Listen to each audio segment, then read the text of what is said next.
اعوذ باللہ من الشیطان الرجیم بسم اللہ الرحمن الرحیم السلام علیکم ورحمۃ اللہ وبرکاتہ۔ تو محترم خواتین و حضرات، سب سے پہلے میں آپ کو اپنے چینل قرآنی وظائف ٹیم میں خوش آمدید کہتا ہوں اور اللہ رب العزت سے دعا کرتا ہوں کہ آپ سب لوگ خیر و عافیت سے ہوں گے۔ تو خواتین و حضرات، آج ہم آپ کی خدمت میں ایک معلوماتی ویڈیو لے کر حاضر ہوئے ہیں جس کا تعلق قرآن پاک کی خوبصورت اور انمول معلومات کے ساتھ ہے۔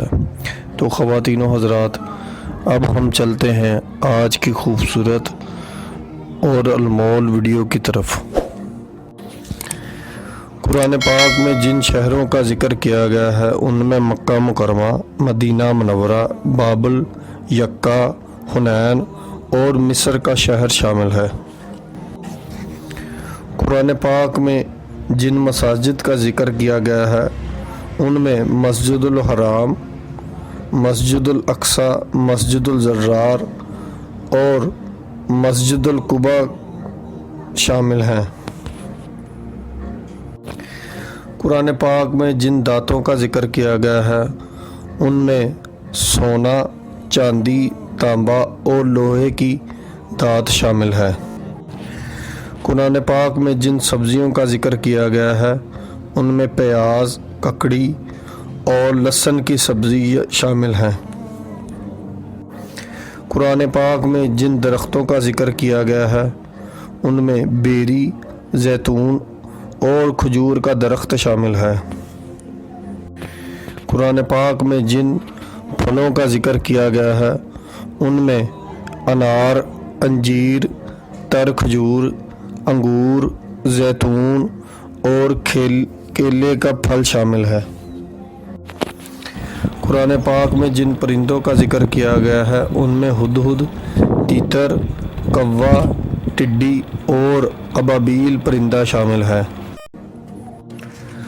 قرآن پاک میں جن پہاڑوں کا ذکر کیا گیا ہے ان میں طور، صفا، مروہ اور مصری کا پہاڑ شامل ہے۔ قرآن پاک میں جن حشرات الارض کا ذکر کیا گیا ہے ان میں مکھی، مچھر، چیونٹی، شہد کی مکھی، مینڈک، سانپ، اژدہا، ککڑا، پروانہ اور جوں شامل ہے۔ قرآن پاک میں جن جانوروں کا ذکر کیا گیا ہے ان میں اونٹ، گائے، بکری، گھوڑا، کتا، ہاتھی، دمبا، بھیڑیا، گدھا، بندر، خنزیر، خبر اور مچھلی شامل ہیں۔ قرآن پاک میں جن انبیاء اکرام علیہم السلام کا ذکر کیا گیا ہے ان میں حضرت آدم علیہ السلام، حضرت ادریس علیہ السلام، حضرت نوح علیہ السلام، حضرت ہود علیہ السلام، حضرت صالح علیہ السلام، حضرت لوط علیہ السلام، حضرت ابراہیم علیہ السلام، حضرت اسماعیل علیہ السلام، حضرت اسحاق علیہ السلام، حضرت یعقوب علیہ السلام، حضرت یوسف علیہ السلام، حضرت شعیب علیہ السلام، حضرت یعقوب علیہ السلام، حضرت ذوالکفل علیہ السلام، حضرت یونس علیہ السلام، حضرت موسیٰ علیہ السلام، حضرت ہارون علیہ السلام، حضرت الیاس علیہ السلام،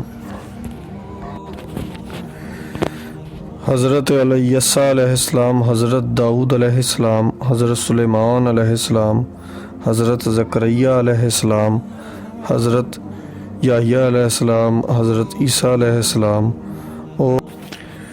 اور سب سے آخر میں ہمارے پیارے نبی حضرت محمد صلی اللہ علیہ وآلہ وسلم کا ذکر کیا گیا ہے۔